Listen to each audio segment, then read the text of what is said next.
भुवन जोशी जी, ये जो उत्तर प्रदेश है और खासकर योगी आदित्यनाथ का उत्तर प्रदेश है, कहा जा रहा है कि जब से सरकार बनी है तब से कोई हिंदू मुस्लिम नहीं हुआ, कोई द्वेष या कोई अराजकता या कोई दंगा फसाद नहीं होने दिया गया, क्योंकि एक बैलेंस बना करके रखा गया।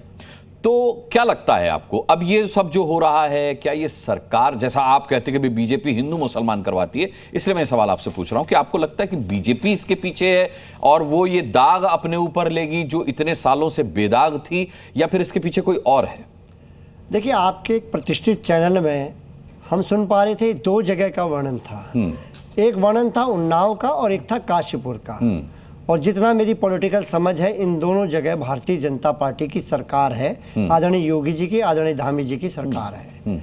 और मेरे को लगता है कि कोई भी प्रशासन का जो फेलियर होता है, इंटेलिजेंस का जो फेलियर होता है, वो उस सरकार की जिम्मेदारी होती है, यानी कि भारतीय जनता पार्टी की सरकार के एडमिनिस्ट्रेशन की फेलियर, और हम ये कहेंगे उनके इंटेलिजेंस का फेलियर है अगर किसी प्रकार की घटना वहां होती है। मतलब आई लव मोहम्मद का पोस्टर लगाने को आप ये कह रहे हैं कि इंटेलिजेंस का फेलियर है, अगर किसी को नहीं, प्रशासन को नहीं पता चला कि वो पोस्टर वहां लगा। इसके अलावा भी ये देखने को मिला कि अभी मैं सुन पा रहा था, तो आई लव मोहम्मद का पोस्टर लगाने में दिक्कत क्या है? मैं कहता हूं आई लव मोहम्मद, मैं कहता हूं I love God, I love Waheguru, I love Ram, I love Krishna, इसमें दिक्कत क्या है? आपको लगता है कि दिक्कत इसमें हुई होगी? किसी ने आई लव मोहम्मद का पोस्टर लगा दिया और उपद्रव हो गया, ऐसा हो सकता है क्या? मैं आपके चैनल के माध्यम से उस माँ के दर्द को भी समझ पा रहा था जिसने कहने का काम करा कि मेरे बच्चे अपनी जीविका कमाने में इतने व्यस्त हैं, उनको फंसाया जा रहा है। उस माँ के दर्द को भी समझने का प्रयास निश्चित तौर पे इन सरकारों को करना चाहिए कि ये क्या किसका ये समय के साथ में एक लाइन और उस माँ ने बोली कि बच्चे जो वो निकले थे, मस्जिद से निकले थे, पता नहीं कौन थे। उसके साथ पहले अगर आपने वो सुना होता तो आप आगे नहीं बोल रहे होते। यानी कौन बोल रहे हैं, वही माँ बोल रही है अपनी बारी कि वो मस्जिद से निकले। आपने याद दिला दिया उन्हें, बयान पूरा सुना दिया। देखिए, मैं इतना कहना चाहता हूँ कि मस्जिद से निकलना भी कोई बुराई नहीं है। मस्जिद में जाना, एक मिनट, अच्छा बोलने दीजिए, भुवन जी को बोलने दीजिए। मस्जिद, देखिए इस तरह से विक्रमादित्य जी ठीक नहीं है। आप कहाँ से निकल रहे थे, मस्जिद में जाने में कोई बैन नहीं है, मंदिर में जाने में कोई बैन नहीं है।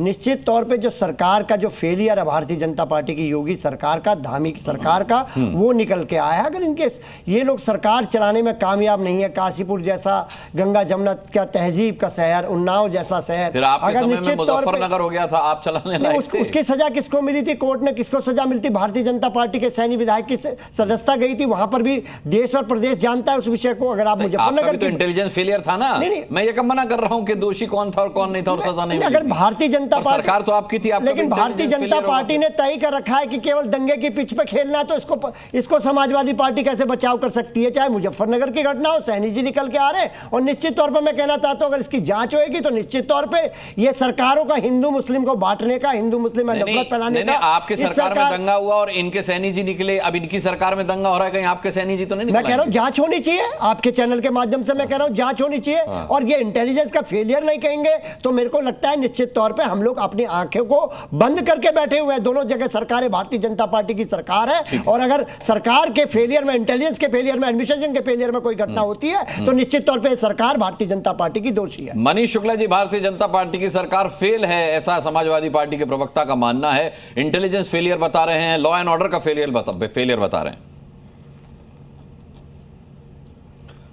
देखिए अनुराग जी, कानपुर में 12 वफात के जुलूस के दौरान एक बैनर लगा था, आई लव मोहम्मद। उसको लेकर एक अफवाह फैली और उस दिन जो रूट था जुलूस का वो गैर परंपरागत था, उसको लेके एक तनाव हुआ था।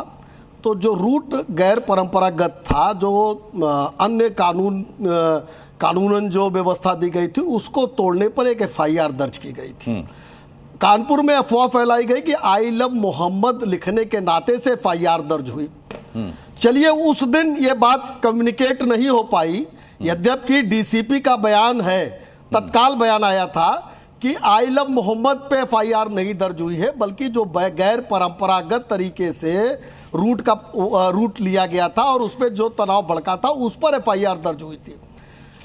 एक दिन कम्युनिकेट नहीं हुआ, लेकिन उसके बाद भदोही मनीष जी देश को बताइए ना कि इंटेलिजेंस कहाँ चला गया, सरकारों का इंटेलिजेंस कहाँ चला गया, इंटेलिजेंस का फेलियर को अनुराग जी ऐसे डिबेट नहीं है, कहिए पहले सुने, आप निवेदन कर रहे हैं कि अनुराग जी देखिए ये अभी तक ऐसे कर रहे थे कि बीच में सरकार क्या चूड़ियां बैठ के बैठी है अनुराग जी को शांत कराइए। ये मैं पूछना चाहता हूं आपके चैनल के माध्यम से। बता रहे अनुराग जी इस तरह से डिबेट होगी। भुवन जोशी जी ने जो खा लिया मन में, बताया नहीं कि मस्जिद से निकले लोग, मस्जिद से निकलना नहीं गुनाह है, सही बात है, न मंदिर से निकलना गुनाह है न गुरुद्वारे से, लेकिन मस्जिद से पत्थर लेके निकलना गुनाह है। उस माँ ने कबूल कर लिया और सचमुच उस माँ की बेबसी देखिए कि ये जो कट्टर पंथी लोग हैं, ये तो आप ही लोग बनाएंगे ना, ये एजेंडा तो भारतीय जनता पार्टी ने सेट रखा है। मंगलसूत्र के बाद माननीय प्रधानमंत्री जी देश में कहने का काम करते हैं कि मुसलमान मंगलसूत्र छीनने का काम करेंगे। बताइए देश के इतिहास में 140 करोड़ मुसलमानों ने कब मंगलसूत्र छीनने का काम करा? ये एजेंडा आपने सेट कर रखा है। आप लोगों को नफरती एजेंडा फैलाना देश में। और अनुराग जी देखिए ऐसे डिबेट, अनुराग जी देखिए इस तरह से डिबेट नहीं, आप विषय पर रहिए और आप भी भटके मत बनिए। हम लोग मजबूत विपक्ष है, शोर बचा ले, भटकने नहीं देंगे, ये भी हमारी जिम्मेदारी है। सड़क में भी नहीं भटकने देंगे, सदन में भी नहीं भटकने देंगे, टीवी में भी नहीं भटकने देंगे आपको। इसके बाद मुझे मेरा अवसर दे दीजिएगा। देखिए ये चूंकि इनको पता है कि एक्सपोज होने वाले हैं, जैसे इन्होंने छिपाया ना, एक्सपोज तो आप ही हो रहे हैं, आप ही हो रहे हैं, की बात करके आप ही एक्सपोज हो रहे हैं। और देखिए ना आप देश ने आपको ला दिया 240 में एक्सपोज कौन हुआ है, और अभी वोट चोर गद्दी चोर में एक्सपोज कौन हो रहा है, ये बताइए ना देश को। शोर मचा रहे हैं, आप बताइए कौन एक्सपोज हो रहा है, कौन एक्सपोज हो रहा है? इशारा है, ये एक्सपोज हो रहा है, ये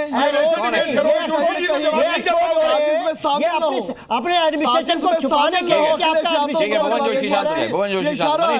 मनीष शुक्ला आता हूं आपके पास। मुझे ये बताइए, नहीं मेरी बात कंप्लीट होने दीजिए। आना जाना नहीं है, ये विपक्ष जो आना जाना नहीं है अनुराग जी, आना जाना नहीं है। अच्छा बोलिए, और मैं निवेदन करूंगा कि जब तक मनीष शुक्ला बोल रहे हैं कोई बीच में इंटरप्ट ना करे, काफी हो गया। भाई हमको मेरा समय दे दीजिए। हाँ बोलिए। तो ये जो सेट फॉर्मेट है, ये 1947 के बाद उसके पहले भी इसी तरीके का फॉर्मेट था कि कोई एक विषय उठा लो और हिंदुओं के त्योहार को डिस्टर्ब कर दो। संभल में क्या होता था, होली और दशहरा के पहले इसी तरह से दंगे होते थे। धीरे धीरे डेमोग्राफी चेंज हो गई। अरे जब पुलिस ने कह दिया कि आई लव मोहम्मद पे FIR नहीं है, एक दिन कम्युनिकेट नहीं हुआ, 2 दिन कम्युनिकेट नहीं हुआ, कितने दिन कम्युनिकेट नहीं हुआ। और ये जो शोर मचा रहे हैं जोशी और अखिलेश यादव, ऐसे लोग दोषी हैं। मोदी जी की सरकार है, क्या हिंदू सुरक्षित नहीं है? आप बताइए कब तक आपको हिंदू सुरक्षित करने का? अगर आपकी सरकार में हिंदू सुरक्षित नहीं है तो छोड़ दीजिए, छोड़ दीजिए अपनी गद्दी को। अगर आप हिंदू सुरक्षित की बात करेंगे आप, ऐसे पढ़ाएंगे प्रोफेसर भुवन जोशी तो बच्चे डर जाएंगे भाई। ऐसे मुजफ्फरनगर में दंगे करवाए रोज। अरे दंगों का तो आपका इतिहास पुराना है। अच्छा ठीक है। अरे आप लोग तो माफी भी ना देश के, पूरा देश जानता है आपको। अच्छा ठीक है, और ये ठीक है। Zee News.